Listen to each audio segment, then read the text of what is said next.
I'm Lauren MacDonald. I'm Dean of Library and Academic Resources and Director for the Museum of Art. So welcome tonight, and welcome to Joe and Diane. We're so excited to have them here to speak about their process and their collaboration.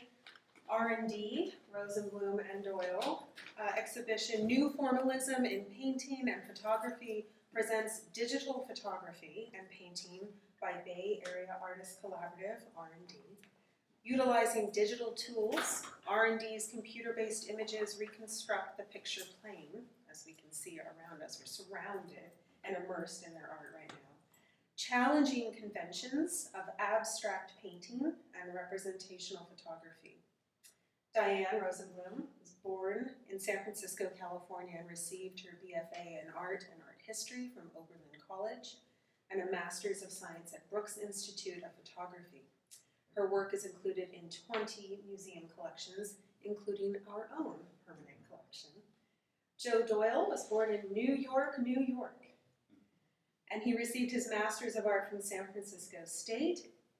He is a prominent West Coast painter of the abstract illusionist movement and a founder of the Multimedia Arts Department at Berkeley City College. Rosenblum and Doyle have been collaborating since 2012. In 2016, they formalized their collaboration as R&D, Rosenblum and Doyle. Together, they continue a dialogue about composition and color while experimenting with large format inkjet printing and 3D modeling software. Tonight, they will discuss their personal and collaborative artistic practices.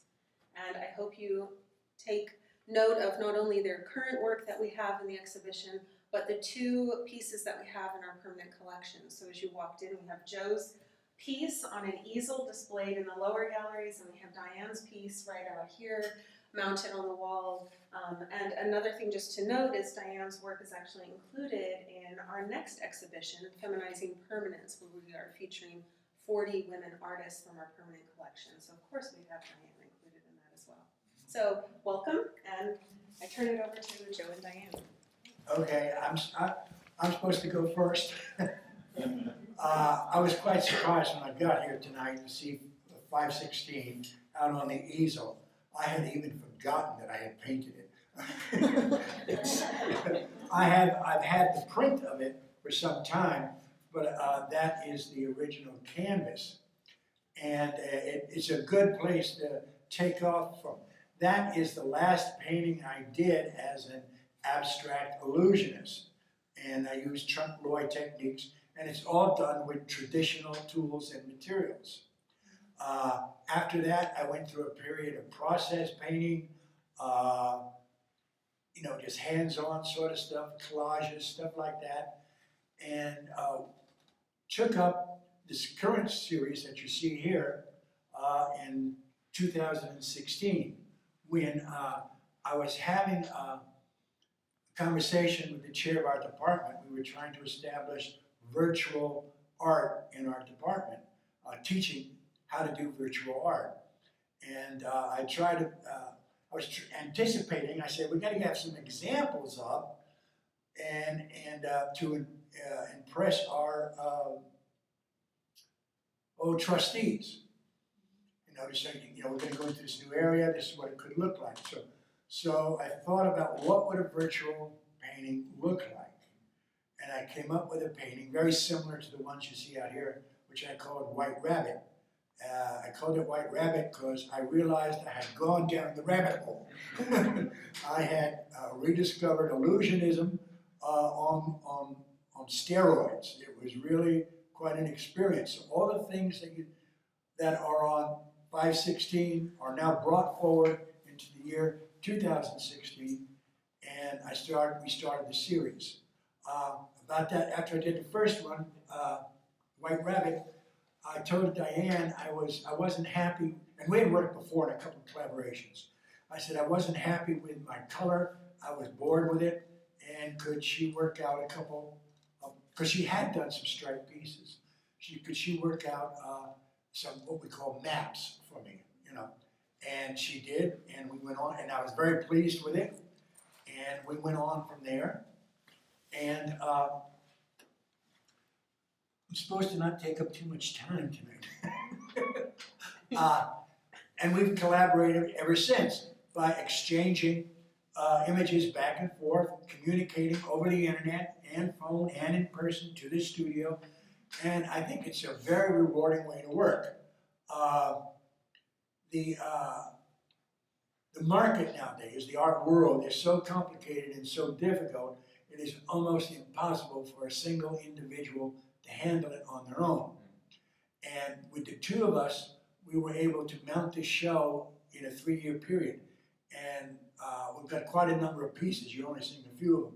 And I think that was a remarkable achievement. I know I could not have done it without Diane. And she is challenging me all the time, and I'm challenging her sometimes. The piece in the back, which is called Blue Dot, it's the white one, blue center coming out at you. She gave me the map for that, and I said, Diane, I'm not painting white.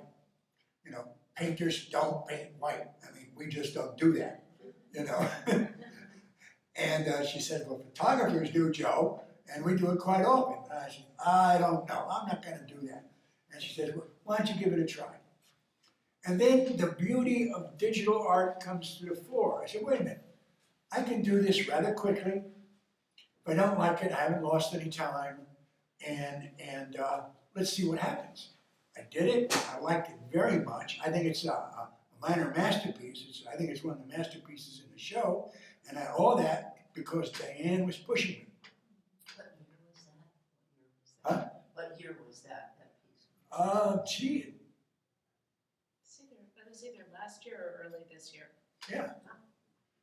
And that goes to the strength of collaboration. We're both doing things now that we would not have done on our own.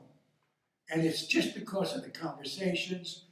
Each one of us works a little bit differently, and then we talk about what we want to see and what we want to do. It works great. I strongly recommend collaborating with another artist. I don't know if there are any artists here tonight. Yes, collaboration works. Don't be afraid of it. Yet, my wife is an artist, textile artist, and printmaker. Also, I would recommend studying Photoshop, digital printing with wide format printers. This could not be done except with a wide format Epson, which is within the reach of an individual. Studying Photoshop and digital printing. And also in my case, 3D animation, which 3D animation is used in all of these, but we're taking a still, so to speak, not a moving sequence. And 3D animation or imaging is used very heavily in the commercial world. And I tell my fine arts students, you had better get on the train because it's leaving the station, kid. In 10, 20 years from now, everything will be 3D. And justly so, it does a better job. It just does a better job. And I guess I'm gonna wrap up my segment. And unless you got something in particular you wanna ask me, Diane is next. All right, well, I thought I'd talk a little bit about this photograph that's surrounding us, talk how it was made and how I thought through piecing it together sequentially. So the subject matter fundamentally is a visit to Judith Kindler's studio. Judith Kindler is the artist here that we see so many times. Her studio is in Idaho. I went last year around Christmas time with my friend Robin Reiners, who's the other woman that we see there, who brought me over to Judith's studio. Spent a couple hours there. Her house and studio are connected to each other, made a whole lot of photographs, and then came back and thought about what to do with them and how to put them together. I knew we were going to want a very long piece, but this was actually designed specifically for this space. So as I thought about putting them together, I wanted a narrative and a trajectory, and I think about this really as going from light, from birth, all the way through a life cycle and into death, which then becomes light again. So if you start, I think about it as starting on that wall. I know that people come in sometimes and read it the other direction, but as I thought about it starting to the right, and you walk in, that's actually the entryway to into Judith's house, and you look at these things in jars, these kinds of specimens, and it reminded me of 19th century medical specimens and this kind of medicalized birth that we have, and it's also quite a light space, so you're walking in to this passageway of light, and then you get next to the living space, the social space, the communication space. That's Judith and Robin sitting in her living room, chatting about things. More living, and as you get to the corner, that's Kyle Kindler, Judith's husband, hanging out in the kitchen space, which is a small kitchen space in her long studio hallway. And again, narrative of the artist working, thinking. Judith, we're right over here. Judith is standing, looking at her work, creating, in a sense, images of herself in these large sculptural pieces, or related to herself, parts of her, moods, etc., and standing back and looking at them. So this is the artist working in her space, and again, all these different hallways and paths she can go down, and light coming from different directions. And then continuing around to Judith resting in the corner there, and again, thinking and so on. These nurse-like figure, medical/religious figures here are Judith's work that was on the wall. And then moving around into where we go into, again, Judith is in the kitchen socializing with Robin, and then we go into Judas Archive here. What do we as artists leave behind us? We leave behind an archive, a set of documents, a set of works that we've created. And so we end here with Judith's artwork, her archive, and then finally going into the light and seeing this door into the exterior space outside. So light loosely through the life and work of an artist into light. This grid-like structure that's on the piece that Joe made in 3D modeling software, I think serves in a nice way to unify the piece and bring it together. It also brings another element, a kind of push-pull, taking the space both forward and backward. One of the other themes of this piece is how do we see, how do we experience? What is this experience that I had of being in Judith's space for a couple of hours, this visit to her, and how do I think about that? How do I present that? How do we think about something like a visit with somebody as a photographic piece, right? Not just one thing, one image of somebody in their space, but multiple images, and also this moving backwards and forwards, parallel to the way we think, the way we experience things. Patrick and John did a fabulous job installing it. There was a fair amount of leeway that they had on where to put the corners, actually. So it was this piece is collaborative in many ways. It's collaborative with Joe Doyle. It's collaborative with John and Patrick, and with April Bohorquez, the curator here, in terms of how it was formed, how it was shaped. It feels like, and collaborative, of course, with Judith, and even with Robin a bit as well, who brought me over to Judith's house. I had not met her, didn't know what to expect particularly. So there's the collaborative side of it too. Do you print these yourself? Yes. Yes, so, and this is printed in, Patrick, or John, was it 10 panels, or? It's 10 panels. Or 12, yeah, 10. 10 panels. Right, so divided up into 10 segments, mostly for technical reasons, that it was just too hard as far as computer memory to make the whole wall. Oh, yeah. One friend thought about it, but just did not have the computer memory and power to do it. What's A that? lot of pixels. A lot of pixels. Yeah, a lot of pixels and a lot of, yeah, right. So, since we're such a small group, it might be nice to open it up to questions, but I am thinking of one other thing, which is I want to connect back to the piece that they so kindly pulled out. Did you see the illegible writing in orange? Yeah. Okay, so that's work that I made about 15 years ago.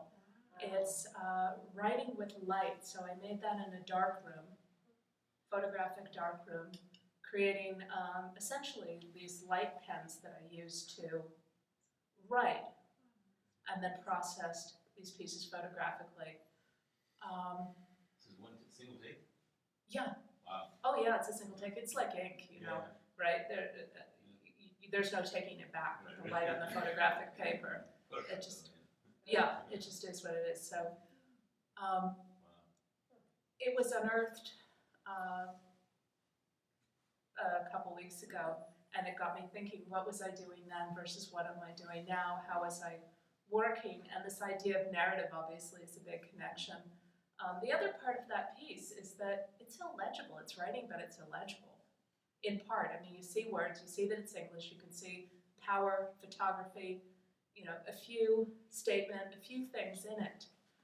It's also, I think, hilarious that the communications department here had that on their wall for 6 years. Actually did. This, No, that piece, the photogram, Yeah. the writing with light. And, you know, here I am still working with narrative, still thinking through some of the same ideas, but in a very different form. So, Has Judith seen this piece or this installation? Judith, I've sent her a lot of photographs and a little bit of video, and she's pretty thrilled about it. We're also, trying to figure out if it's possible to bring it to Sun Valley near where she lives. But yes. is Robin art? Is Robin, yeah. Yeah. So Robin, over there, had a gallery in Sun Valley for 12 years, and Judith was one of the artists she showed. Robin is now an art consultant and a good friend of mine. So where did the idea for blocks come out? It's kind of interesting because I'm not an artist by a long shot, but it kind of unifies it, but at the same time allows you to focus in particular areas, which is, It's brilliant. That's what we want you to go from the general to the specific, to the Yeah. general, to Yeah. the specific, to the general, to the specific. And you can just cruise this wall and find all kinds of really nice stuff going yeah, on. it's quite inspiration to do that. Yeah, it gives you all these tiny compositions to work Yeah. with. The name of the show was New Formalism. Both these pieces are, the pieces next door and this one are challenging what we call formalist compositions. The standard or the dogma of abstraction or photography. No one has done this in photography.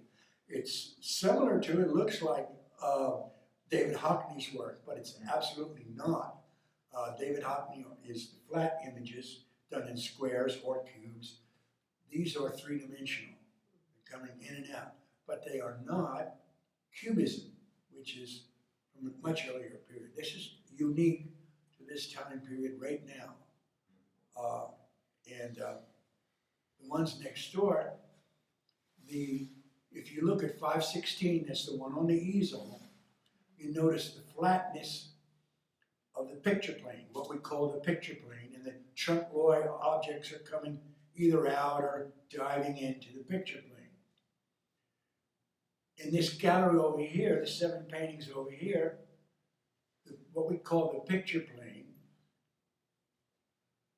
is an integral part of the work. It's not what the work is positioned against, it is the work.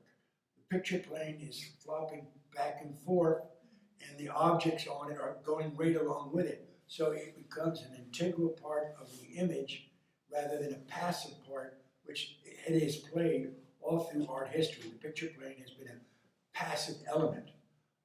Now it's an active element, which I hope other people will develop, not just me.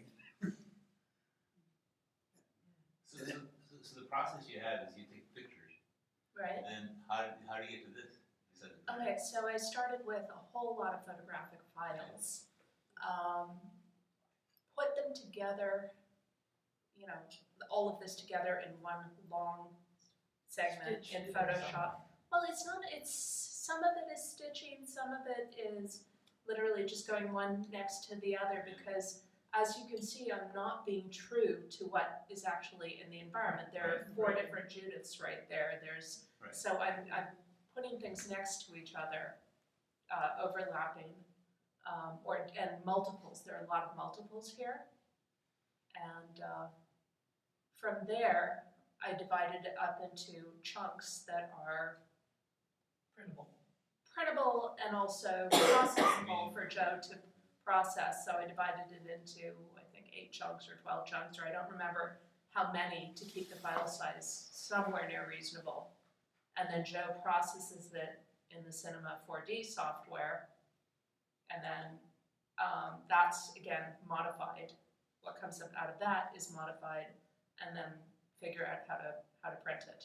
And in the printing, it's actually, there were a lot of choices to be made in terms of the color. I thought about the color and the tonality of the various sections a lot, and because my studio is not big enough to see the whole thing at once, I could only see pretty much a tenth of it at one time.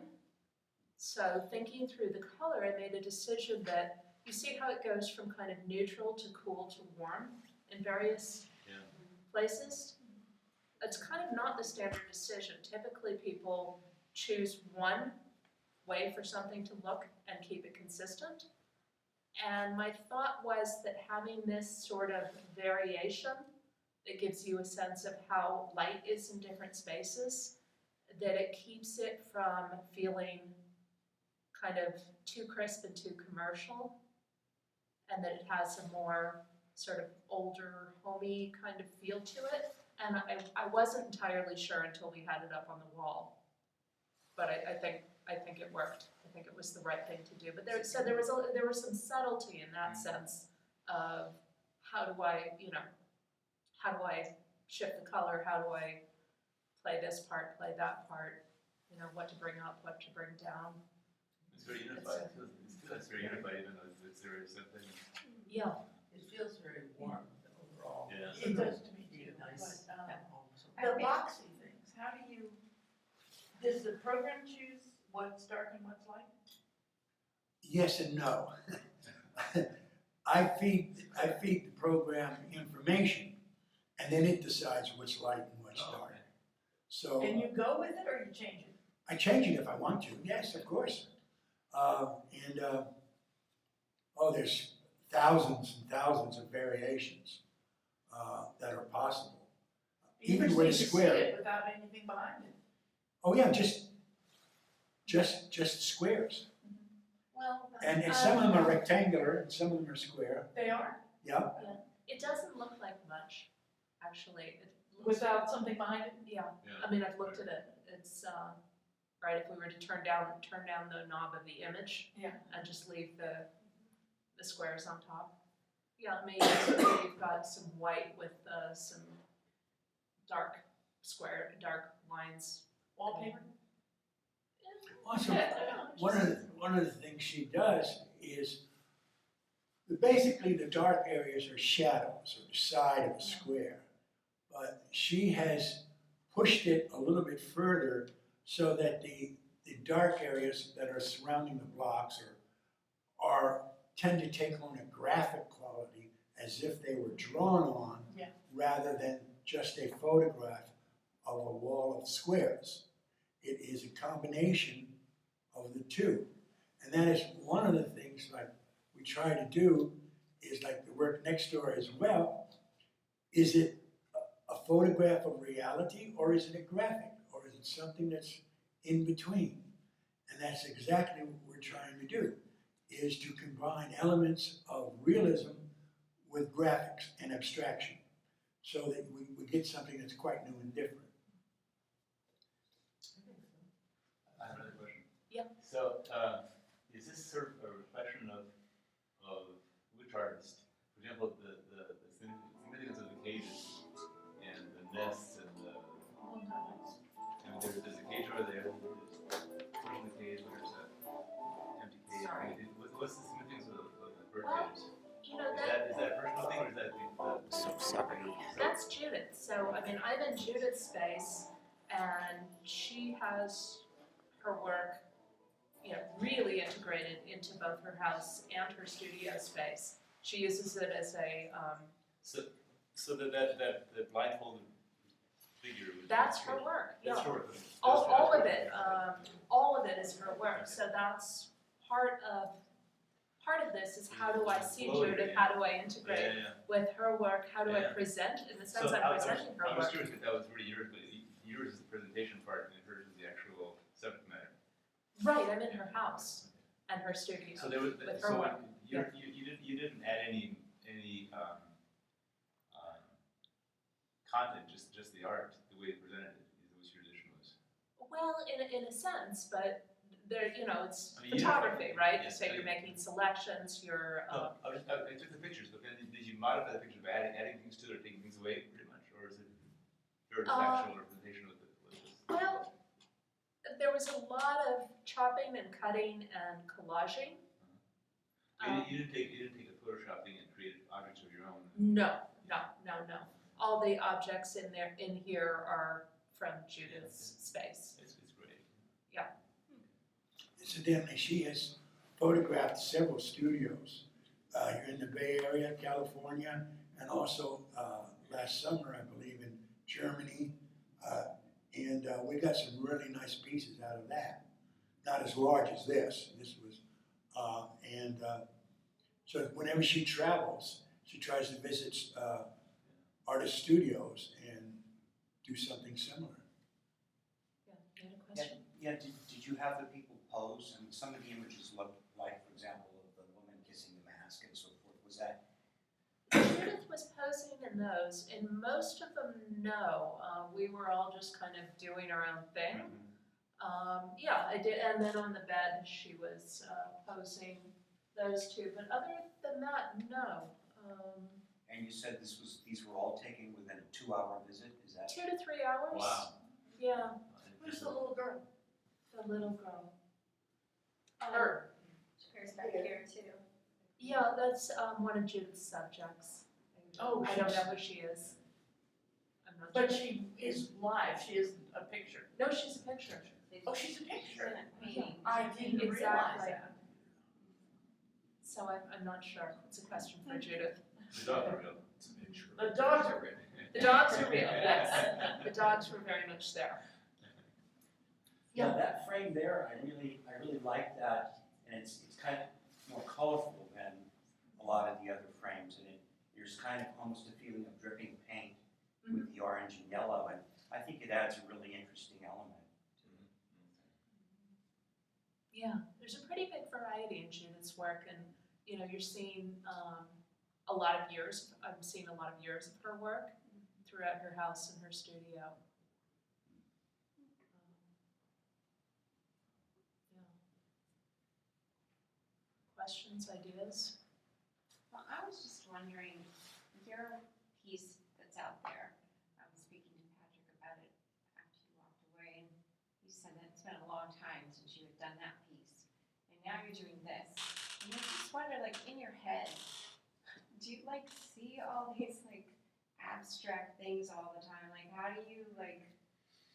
Yes and no. You know, like, is this something, because that looks almost digital, what you created, how many years ago? 31 years ago. Yeah, I mean, it's crazy, and what you did with the photography paper, it's crazy, and now it's almost like just a natural progression for you, you know, 'cause- I would say that, yes, it is a natural, but that these digital works are almost like traditional works. They're done so well, rather than vice versa, that the traditional work is so good it looks like a digital. But that's just, you know, the thing of it is I put that whole period aside, you know, and with process work for 20, 30 years.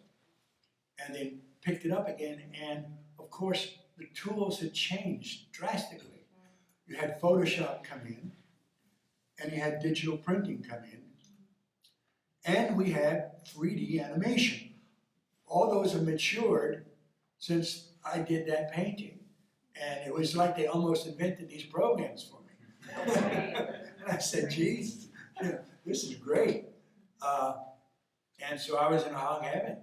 And my ideas about space have matured quite a bit, but I would not have known it if I had not revisited it in these paintings. Because you're limited, or at least for an artist, I believe, you're limited to what you can do physically, and you're going to think in those terms. You're not going to be thinking about painting or prints that you can't do. You just can't do it. But when you have the tools, then you start thinking that way. And were you in photography before, or you were more art and a variety of art, and then Well, just like to use photo before? No, I studied photography, I worked in photography, and then about 12 years ago, I began doing some digital printmaking and digital projects, conceptual projects, and went into printmaking and then drawing and painting as well. So now I do all of the above.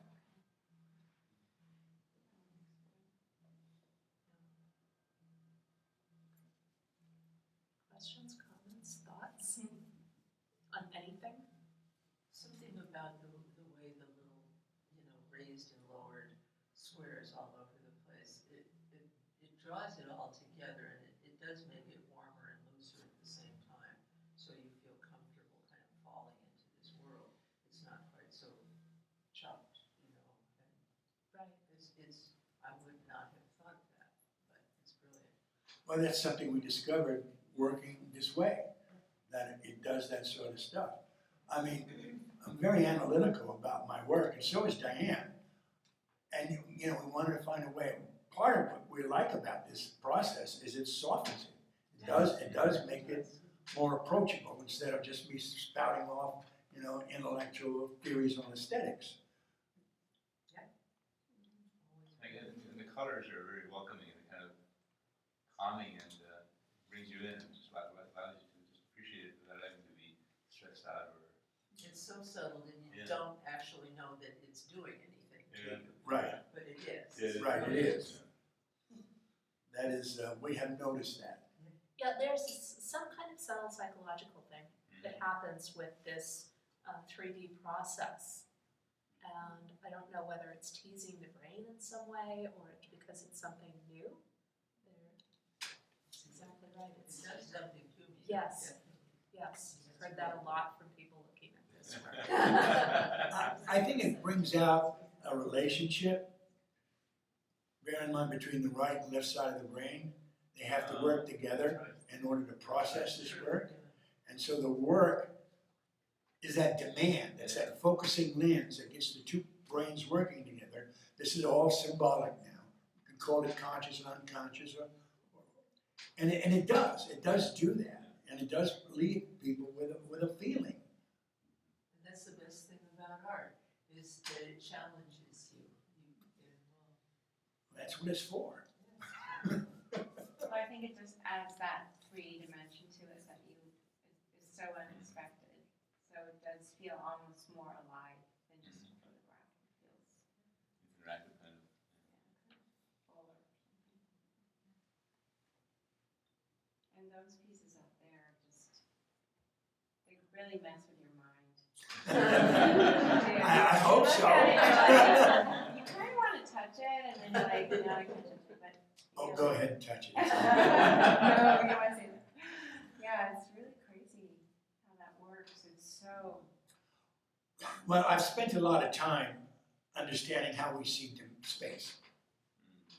And there are, I don't want to go too far into it, but I got very sensitized to looking at space as a young child because I had a inward turning left eye, they call it a weak eye. cross-eyed nowadays. And they gave me a stereoscopic viewer, you know, those stereo slides. And I was supposed to, you know, watch these a couple, you know, hours a day and, you know, moving them around, different slides. And of course, it's all about how we process space. And the eye got better, you know, but I was always left with a sensitivity of, I can feel that space out there. And I realized, and this is, I think, an important aspect of it, is the feeling of space is totally constructed in your brain. It is a flat image on each retina. You cannot feel it or touch it, and yet you think you can, because you are supplying that spatial projection to wherever you're at. I hope that helps. Still crazy, but yeah. You just have to accept it and just go with it. Where's the fun? I'm curious how many other pieces you have like this with the blocks. Probably, let's think. Initially, we were just doing studios. And they were smaller, more traditional scaled images. And then with the show a year ago at Ian Stallings Gallery in San Francisco, I put the artist in it. I photographed the artist making a piece. It was a piece with Micah Crandall there, a painter, where there were 5 micas in it, and I photographed him as he made a painting. So that was the first very long one. How long was it? 31 feet. That's And this is? 70. But that was taller. Oh. And it's a very good piece. 7 feet tall. I don't know, they're So it's probably life size? almost, because it was fairly far back from him and had a lot above and below. I wasn't that close in on him, but yeah, practically life size. So I would say 10, 12 of them. And what made you choose this one? It just worked best for the space of what I had photographed already. You had referenced David Hockney earlier. Have you photographed his studio in Salts Mill? His studio where? In Salts Mill, Bradford area. No, tell me about that studio. Oh, well, my husband's actually from Bradford, so I think, Okay. is it Howell? In Salts Mill? Yeah, anyway, he has a gallery up there. And he has a studio there? I think so. I would love to photograph David Hockney's studio. I thought Yeah. his studio was in Los Angeles. He may have several. Yeah, I think he has another one there. Yeah, Salts Mill. Okay. That Well, would be we're always great. up to suggestions. Yeah. You know. Yeah. No, I really enjoy it. I mean, it's also something that I love to do is go to artist studios and see Yeah. what they're up to. It just, yeah. Thoughts? Diane, one of the things that I realized after, experiencing this exhibit and seeing some of your earlier works is that connection you have with not just working with other artists, but really kind of interpreting your work through your own lens. And so I was hoping you'd speak a little bit about that. Sure, okay. Well, part of what Britt is talking about is a series, the first printmaking series I did called A Measure of Art. And in there I look at the markets of the work of various artists and do a data visualization of their auction sales results in their own visual language. So what does that mean? So for example, Damien Hirst, an artist who did these large spin paintings, I made a spin painting and turned it into a pie chart that showed Damien Hirst's market. Or with Ed Ruscha, with his gas station paintings, I put a bar graph over an Ed Ruscha gas station paintings, incorporating the gas station and then also incorporating a graph in the background of the oil market. So it's a long series where I looked at the work of a lot of different artists, especially well-known artists. And yeah, it has absolutely been a theme throughout my work of looking at other artists and enjoying their work and working through it in different ways. Something about this that, because it's so fresh and new, this is very traditional stuff. And, you know, the artist, the photographer going to an artist studio and photographing it, that's a theme that goes back to the turn of the century. Further. You know, and so we've taken a thematic theme and really brought it forward in combining it with our ideas on aesthetics. And I think it's been very successful. You know, a new wine in a new bottle, or something like that. Right. And part of the interest in, or the reason for the artist studio in this project is in working through ideas. It's a place where ideas are worked through, where they're made, where new things are invented and discovered. Have you photographed yourself in your studio? There you go. No, but it's a good idea. It's our portrait right here. It's here. Right now. But my studio's been changing so much too. It's been evolving, so it's interesting. So, but good idea. Yeah, John, you had a There's question? a lot of different things in this studio, especially, but I wonder with all the studios you photographed, is there an object or something that's in all of them, or something that you two as the artist sticks out, something unique, or something that tells you something about the artist you wouldn't assume already? Ooh. I would say, yeah, from when I analyze her photographs before I do this, I pick out stuff. I says, you know, I like what's going on right over here. Do you have a better image of that? And she'll give it to me. And but I think it comes out of the experience. It comes out of her going to the studio, photographing everything without a preconceived idea, and then we discover things there. Like one of them, we have a fantastic image of an artist in his studio with this mysterious black object in there, and it's really great, particularly when it's done with the cubes. Okay, the mysterious black object. That was crazy because I figured, you know, it was this weird black draped thing and it's a sculpture, so I figured it was some sculpture under the cloth. And then in that case, we did a photograph like this. I brought it up to show him, and he began to cry. I was, what's up? And by the way, what's under that? It was his mother's wheelchair. His mother had died a month or so before, and just seeing it there, you know, really brought up all the emotion for him again. And it was, And now he's been living with it in his studio, but when he saw it through this process, it broke through to the unconscious and brought out the grief and sorrow. Yeah, it was very curious. So that was certainly an unusual object and a mysterious object, and a very loaded, weighted one too. That's the kind of accidents you're looking for. You're not planning this stuff. I mean, you know, it happens on the spot. She seems to have an affinity to bird cages. She does, Yes. yeah. And it's like, is that thematic in her art as well, or? Yeah. Oh, absolutely. I mean, these are sculptural pieces you're looking at, so they are her artworks. So yeah, bird cages, these birds, these figures that really look like Judith. Yeah, there's holes burned in those. Holes. Yeah. Holes. So it's a stack of very thick paper. Looks like butcher. Yeah, heavy. I thought it was Swiss cheese. Well, no. Slice of Swiss cheese. Yeah. That is really intriguing.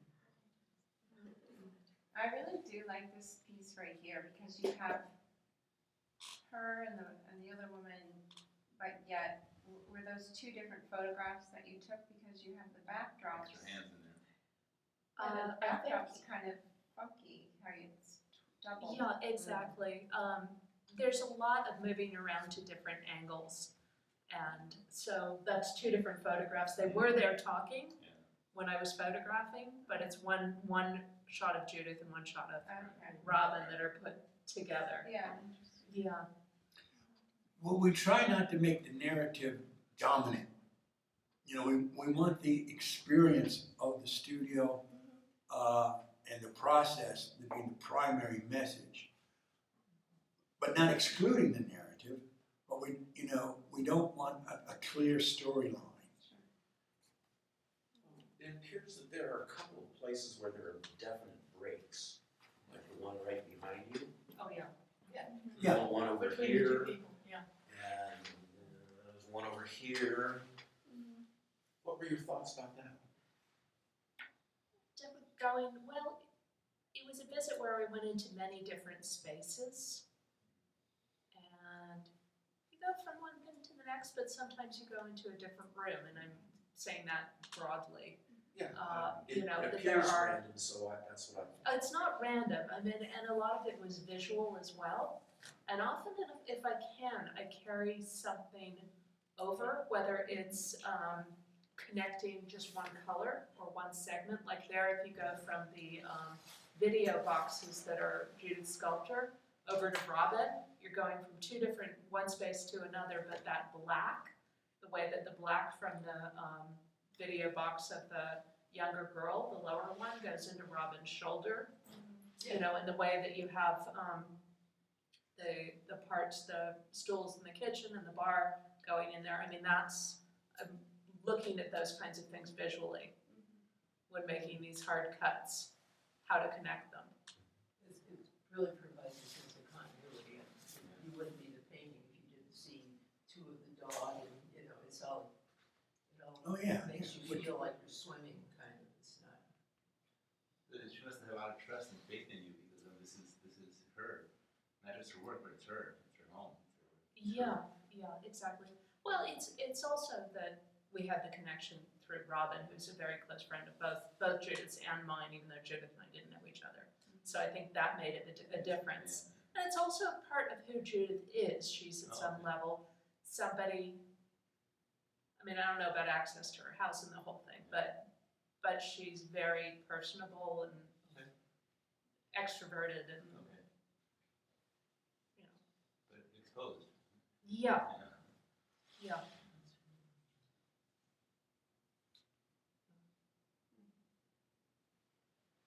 Yes. Were the words there something in her studio also? Yes, that's a piece that she made. So yes. That kind of has a similar quality to what we were talking before about certain words kind of pop out, and you can't really read the whole thing, so. Yeah, exactly. And then, you know, you're also not seeing the entirety of the piece. I've cut it into 3 and I'm giving you 3 segments of it, as opposed to the whole thing, which is continuous. It's one, you know, the woman with the words over it. And it was winter. It was winter, yeah, we were there Christmas week. Yeah, last week of the year. Those doors and those doors, so outside. Has she seen this one? She hasn't seen it in its Yeah. complete, but I've certainly sent her a lot of JPEGs of Does she it. have some sort of input in the process, or? No, not really. No. I mean, I would think in the situation, we would accept an input Yeah. as long as it wasn't an aesthetic input. You know, if she said, oh, don't put that there, that's my old ex-husband, I don't want to be in the frame. Okay, we'll take him out, all right. But if she says, you know, you get what I mean? The aesthetic choices are ours, not the person in the studio.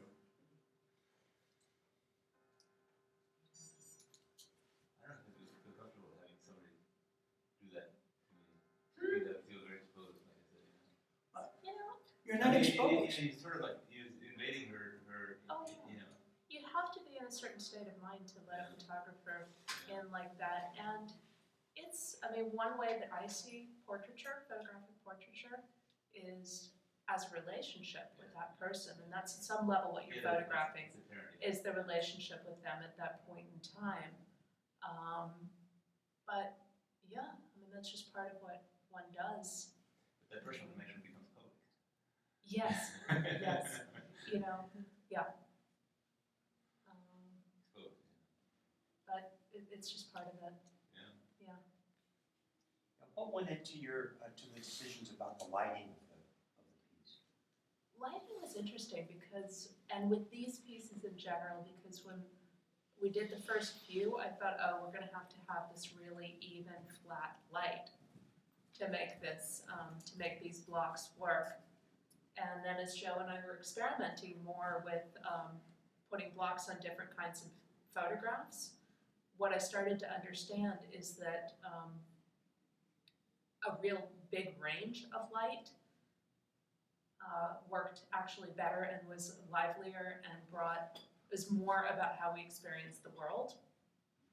And so that was another thing that I had to think through and work through quite a lot is, are the windows blown out or do you see detail in what's outside the windows? How much of the difference of light and dark is there? But there's essentially, initially I was thinking it's gotta be one light source. No, there are multiple light sources here and it works. Somehow it feels more like reality in an interior space. But it was a process to get there. And a lot of experimentation. See, what can happen is we get an idea of what a photograph should look like. You know, the lighting from one direction and this and that, you know, and that becomes dogma. That becomes a standard that if anything deviates away from that, it's not good, okay? Here, we escape that problem by putting it into a totally different frame of reference, the cubes. That allows you, if you accept the cubes, you'll accept everything else that's going on inside the image. And you look at it as areas of dark and light, and a person, and a shape over here, and a bird cage, and dark and light in the cube. You're just putting the whole thing together. You're not demanding that it's a good photograph. Does that make sense to you? Makes sense to me. Final question? Any final questions? Well, how about the light in this room? Well, it's. These are our wonderful new LED lights. First time the museum's ever had LED lights in a gallery. We're really excited about them. They're all floodlights. I don't know what the color temperature is. Probably 7 to 9, maybe 12, 9 to 12. Evenly lit.